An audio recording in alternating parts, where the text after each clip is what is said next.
غم نہ کر رب تجھے برباد نہ ہونے دے گا، تیرا دشمن بڑا نادان۔ اللہ کے رسول آگے آگے، اے علی تم میری بیٹی کو لے کے بعد میں پہنچو۔ حضرت علی حضرت زینب کو اپنی سالی کو پیچھے بٹھائے ہوئے ہیں، پردہ فرض نہیں ہوا، اور لے کے چل رہے ہیں۔ پیچھے سے کافروں نے ہنگامہ کرنا شروع کر دیا، کسی طریقے سے محمد رسول اللہ کو گرفتار کرو، کسی طریقے سے محمد رسول اللہ صلی اللہ علیہ وسلم کو اریسٹ کر لو، لیکن اللہ کے نبی اتنے آگے ہیں کہ ان کو اریسٹ نہیں کیا جا سکتا۔ ہاں یہ زینب حاملہ ہے، پیٹ میں بچہ ہے، یہ زینب جس اونٹ پر بیٹھی ہوئی ہے اس اونٹ کو تیر مارو، اونٹ زمین پہ گرے گا۔ اگر زینب کو پکڑ لیا تو نبی اپنی بیٹی کو چھڑانے آئیں گے، اگر علی کو گرفتار کر لیا تو نبی اپنے داماد کو چھڑانے آئیں گے، دونوں صورتوں میں نبی آئیں گے تو ہم نبی کو گرفتار کر لیں گے۔ کافروں نے پلان بنایا کہ اونٹ کو وہ نشانہ لگائے جس کا نشانہ سب سے زیادہ تیز ہے۔ ہاں حبار ابن اسود کا نشانہ اتنا تیز تھا کہ 1 میل کی دوری پر اگر کوئی سکہ لگا دیا جائے اور اس سکے پہ کہو کہ اس پہ تیر مارو تو تیر اسی سکے پہ لگا کرتا تھا، اتنا نشانے باز تھا، اتنا نشانہ تیز تھا اس کا۔ اس نے اس تیر کو نشانے پہ لگایا، کمان سے تیر کو کھینچا، چاہا کہ میں اس اونٹنی کو میں زخمی کر دوں، اونٹنی گرے گی، کوئی پکڑ لیا جائے گا۔ اس نے جیسے ہی تیر مارا وہ تیر نشانے سے چوک گیا اور وہ تیر حضرت زینب رضی اللہ تعالیٰ عنہ کے پیٹ میں پیوست ہو جاتا ہے، حضرت زینب کا پیٹ پھٹ جاتا ہے، حاملاتی حمل زمین کے اوپر ساقط ہو جاتا ہے، زمین پر گرتی ہیں تو یہ آواز ان کی نکلتی ہے جس کو طبقات ابن سعد نے نقل کیا، انصرنی یا ارحم الراحمین، اللہ اس نازک موڑ پر تو میری مدد فرما، اللہ اس نازک موڑ پر تو میری مدد فرما۔ اتنا کہنا ہی تھا کہ اللہ کے نبی کے کانوں تک یہ آواز ٹکرائی، پیچھے مڑ کے دیکھا، کافروں نے سوچا یہ تو بہت برا ہوا، بھاگو، وہ تو بھاگ گئے، حبار ابن اسود بھی بھاگ گیا۔ اللہ کے نبی نے اپنی بیٹی کو اٹھایا اور اپنی گود میں رکھا، خون سے لہو لہان بیٹی اپنی گود میں رکھا۔ آپ نے پوچھا بیٹی یہ تیرے ساتھ کس نے سلوک کیا؟ بیٹی کی زبان سے نکلا حبار ابن اسود نے تیر مارا۔ آپ اس کو مدینے میں لے کے آئے۔ ابو الکلام آزاد لکھتے ہیں مدینے میں بیٹی زیادہ دن زندہ نہ رہ سکی اور اسی صدمے سے حضرت زینب کا انتقال ہو جاتا ہے، اس دار فانی سے وہ کوچ کر جاتی ہے۔ اللہ کے نبی اپنی بیٹی کو مٹی دے رہے ہیں، اپنی بیٹی کو قبر میں اتار رہے ہیں، مٹی دے رہے ہیں، اور آپ کی آنکھوں میں آنسو۔ صحابہ نے کہا اے اللہ کے نبی آپ کی آنکھوں میں آنسو، آپ فرما رہے ہیں او میرے ساتھیوں یہ میری بیٹی زینب ہے جو میرے لیے، میرے دین کے لیے، میرے اسلام کے لیے بہت ستائی گئی، بہت ماری گئی، بہت تپائی گئی، بہت زیادہ آزمائشوں کی بھٹی میں ڈالی گئی۔ اے لوگوں یہ فرط محبت کے آنسو ہیں، فرط غم کے آنسو ہیں جو ہر باپ کو فطری محبت ہوتی ہے بیٹی سے، لہذا دفن کر دیا۔ 10 سال آپ مدینے میں رہے، بیٹی کا زخم آپ بھول گئے، شہید مان لیا، انتقال ہو گیا بیٹی کا، اللہ ذمہ دار ہے، سونپ دیا، اللہ کی سپرد کر دیا۔ مدینے میں لگ گئے، 10 سال مدینے میں لگے رہے، اور 10 سال کے بعد جب مکہ فتح ہو گیا پھر آپ کا فاتحانہ داخلہ ہوا۔ آپ نے فرمایا او لوگوں مجھ سے کون سی امیدیں رکھتے ہو؟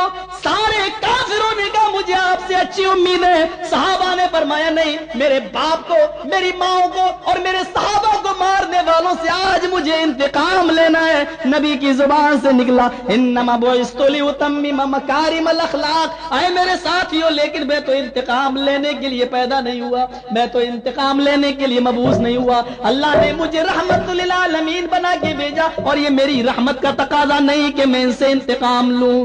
جاؤ اذهبوا انتم الطلقاء، جاؤ تم سب آزاد ہو، لیکن ایک ایک کر کے اپنی معافی مانگو جو جس کا مجرم ہے۔ بڑے بڑے لوگوں نے معافیاں مانگی، ایک آیا مجھے معاف کر دو، آپ نے کہا جا معاف کیا، دوسرا آیا مجھے معاف کر دو، آپ نے اس کو بھی معاف کیا۔ لائن میں لگ کر سارے لوگ آتے گئے، آپ معاف کرتے گئے، اسی لائن میں حبار ابن اسود بھی لگا ہے۔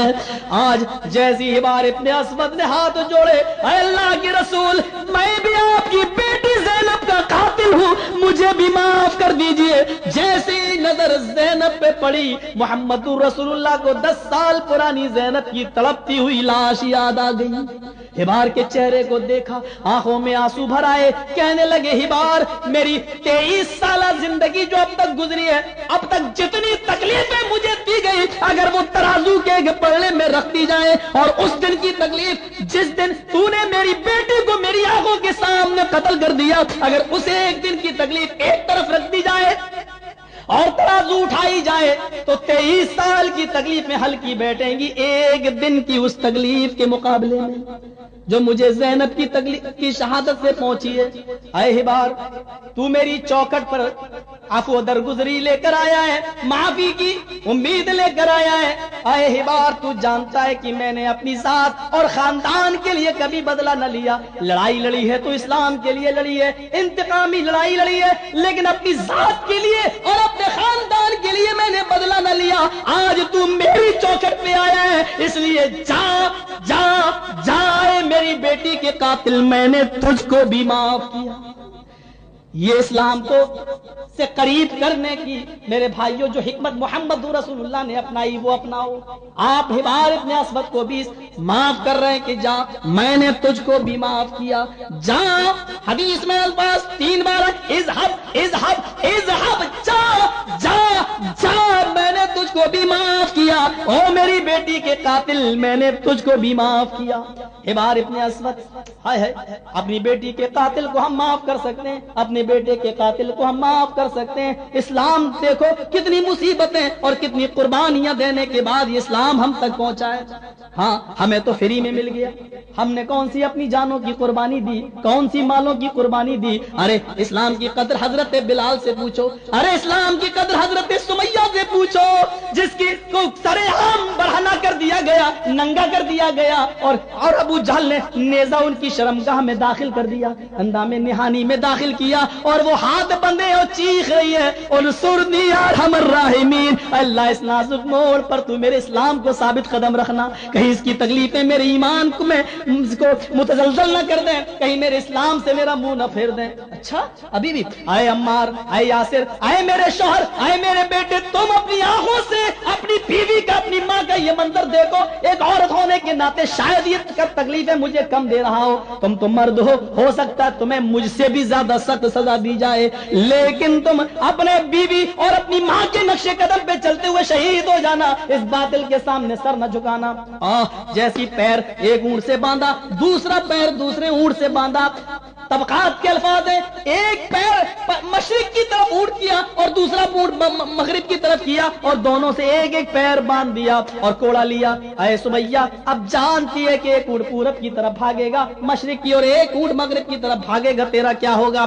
چیخ کر کہتی ہے, عمار, اے یاسر, ان تکلیفوں کو دیکھ کر تم اپنے ایمان کے اندر کمزوری محسوس نہ کرنا, اپنے ایمان کو بڑھا لینا. اللہ کی قسم, جو جنت میں دیکھ رہی ہوں یہ خبیث نہیں دیکھ رہا ہے, یہ شیطان نہیں دیکھ رہا ہے. آئے ابو جہل نے کہا اب تو بھگانا ہی پڑے گا ان اونٹوں کو. کہنے لگی ابو جہل, جلدی کر, جتنی دیر تجھے ان اونٹوں کو بھگانے میں لگ رہی ہے اتنی دیر مجھے جنت میں جانے میں لگ رہی ہے. کیسے اپنے بیٹے کی اصلاح کر رہی, کیسے اپنے شوہر کے جوش کو بڑھا رہی ہے. اس طریقے سے ابو جہل نے دونوں طرف لاٹھیاں ماری, کوڑے مارے, اور ایک اونٹ مشرق اور دوسرا اونٹ مغرب کی طرف بھاگا. حضرت سمیہ کا چشم زدن کے اندر 2 ٹکڑے ہو گئے, 2 ٹکڑوں میں بٹ گئی, چہرہ بچ گیا, اور ایک حصہ اس طرف دوسرا حصہ اس طرف گرا. سمیہ نے کہا اس کے چہرے پہ مسکراہٹ باقی ہے. ابو جہل نے دیکھا یہ کیا ہوا, پتھر اٹھا کر اپنے سر پہ مارنے لگا اور کہنے لگا, ہائے میری کمبختی, ہائے میری بربادی, میں نے سمیہ کی سب کچھ چھینا, سمیہ کے جسم سے میں نے سب کچھ اتارا, کپڑے چھینے, میں نے اس کی روح نکالی, سب کچھ نکالا, لیکن ہائے افسوس کہ میں مرتے وقت سمیہ کے چہرے کی مسکراہٹ نہ چھین سکا. یہ ہے, ہمیں بھی تکلیفیں اٹھانا ہے اور عفو درگزر کا راستہ ہمیں بھی رکھنا ہے. مان لاؤ فدیہ لاتے گئے لوگ, قیدیوں کو چھوڑا جانے لگا, اتنا مال لاتے گئے، قیدی چھوٹتا گیا، مال لاتے گئے، قیدی چھوٹتا گیا، سارے قیدی رشتے دار سارے قیدیوں کو چھڑا لے گئے، اگر بچا تو کوئی اور نہیں، وہ حضرت زینب کا شوہر ابو العاص۔ زینب کے بعد اتنا مال نہیں کہ اتنا مال دے کر اپنے شوہر کو، نبی کے داماد کو میں چھڑا سکوں۔